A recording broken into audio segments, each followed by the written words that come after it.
Hi అండి.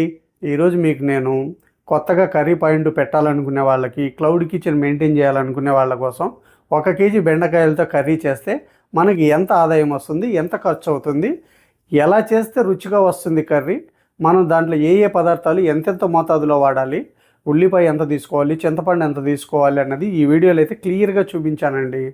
ఒక్కసారి నేను చేసిన పద్ధతిలో కర్రీ చేసి చూడండి. మీకు 40% ఖర్చు, 60% ప్రాఫిట్ ఉంటుంది. యాజ్ టీజ్గా నన్ను ఫాలో అయిపోండి. ఒక్కసారి మీ కర్రీ పాయింట్కి వచ్చిన కస్టమర్ మళ్ళీ మిమ్మల్ని వెతుక్కుంటూ వస్తాడు. అంత రుచిగా ఉంటాయండి. మరి ఇంకెందుకు ఆలస్యం, రండి వెళ్ళి రెసిపీ చేసేద్దాం.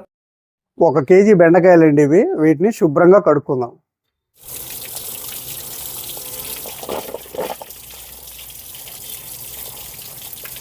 ఇలా కడుక్కున్నాం కదా, ఇప్పుడు వీటిని తడి లేకుండా తుడుచుకోవాలి.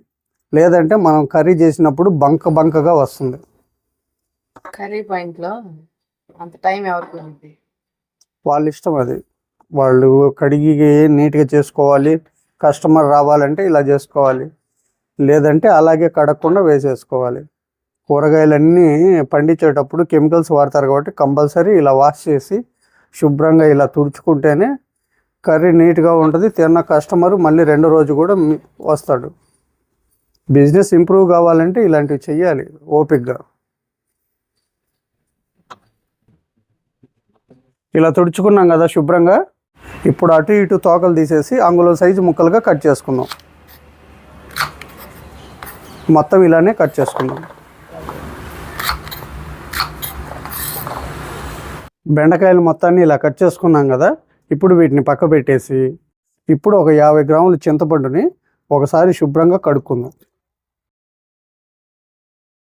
ఇలా కడుక్కున్నాం కదా. ఇప్పుడు నీళ్లు పోసి నానబెట్టుకున్నాం 10 నిమిషాలు.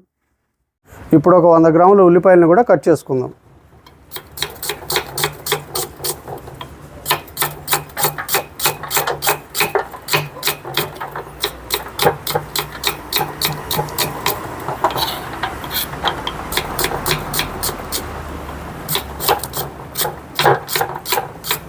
ఇప్పుడు ఒక 5 పచ్చిమిర్చిని కూడా చీల్చుకుందాం.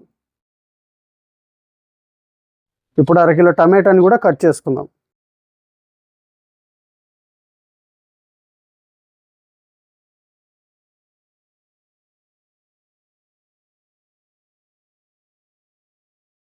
మనం బెండకాయ కర్రీ చేసేటప్పుడు ఖచ్చితంగా అంటే అంగుళం పైన ఇలా ముక్కలుగా కట్ చేసుకోవాలి.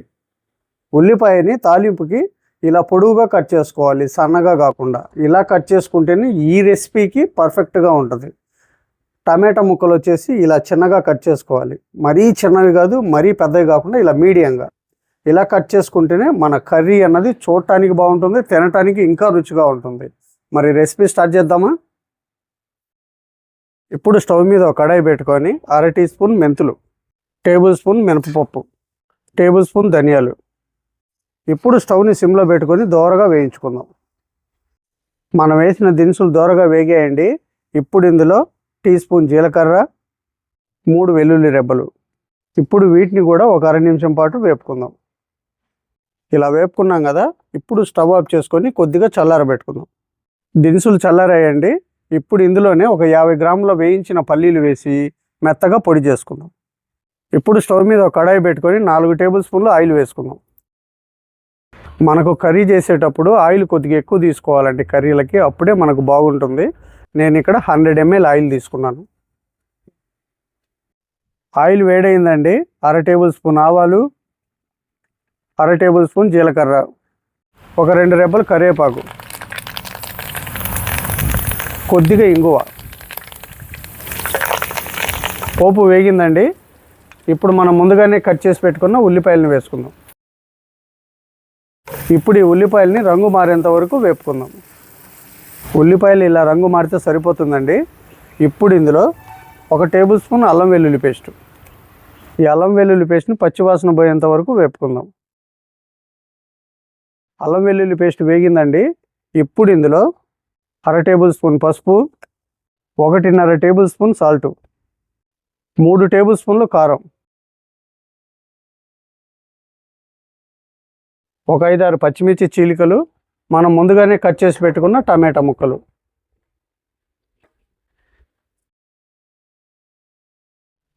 ఇలా కలుపుకున్నాం కదా. ఇప్పుడు స్టవ్ని మీడియం ఫ్లేమ్లో పెట్టుకొని టమాటా ముక్కలు మెత్తబడేంత వరకు ఉడికించుకుందాం.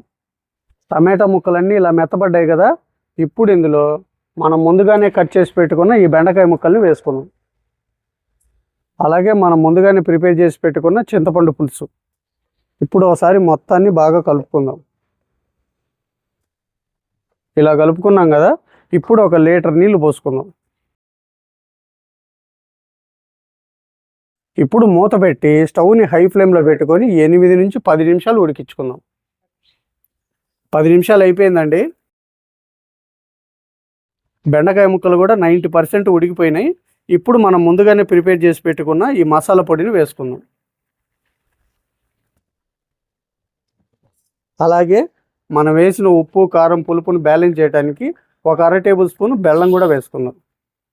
1 టేబుల్ స్పూన్ కసూరి మేతి, కొద్దిగా కొత్తిమీర.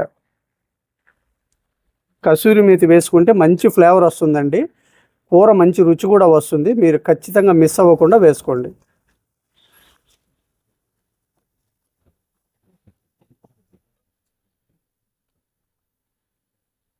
ఇలా కలుపుకున్నాం కదా, ఇప్పుడు స్టవ్ని సిమ్లో పెట్టుకొని మూత పెట్టి మధ్య మధ్యలో కలుపుకుంటూ 5 నిమిషాలు ఉడికించుకుందాం. 5 నిమిషాలు అయిపోయిందండి. మన కర్రీ అయితే రెడీ అయిపోయింది. ఇప్పుడు కొద్ది కొత్తిమీర వేసుకొని స్టవ్ ఆఫ్ చేసుకుందాం. చూశారు కదండి, ముక్క చిదిరిపోకుండా, కొద్దిగా కూడా జిగురు అనేది లేకుండా చిక్కటి గ్రేవీతో ఎంత పర్ఫెక్ట్గా వచ్చిందో బెండకాయ కర్రీ. రండి, ప్యాక్ చేసి ఎన్ని ప్యాకెట్లు వచ్చాయో చూసేద్దాం.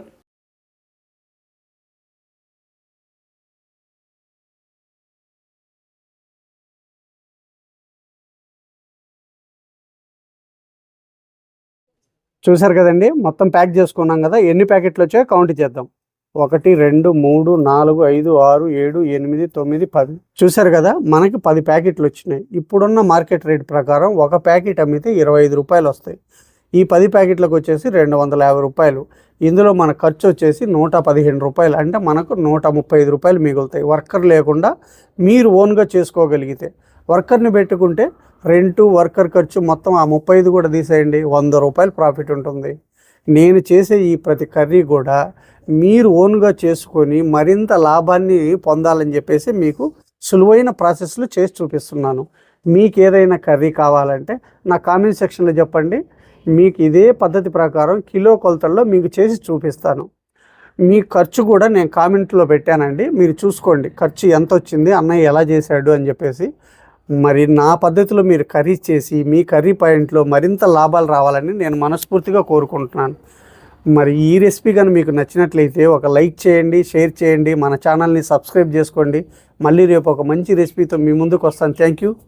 మన వీడియోని తప్పకుండా లైక్ చేస్తారు కదా, మీరు ఒకసారి లైక్ చేస్తే కింద హైప్ అని వస్తుందండి, అక్కడ ఒకసారి క్లిక్ చేస్తే కింద పాయింట్స్ వస్తాయి, అక్కడ కూడా ఒకసారి క్లిక్ చేస్తే మన వీడియోని మరికొంతమందికి రీచ్ అవుతుంది. మరి తప్పకుండా హైప్ చేస్తారు కదా.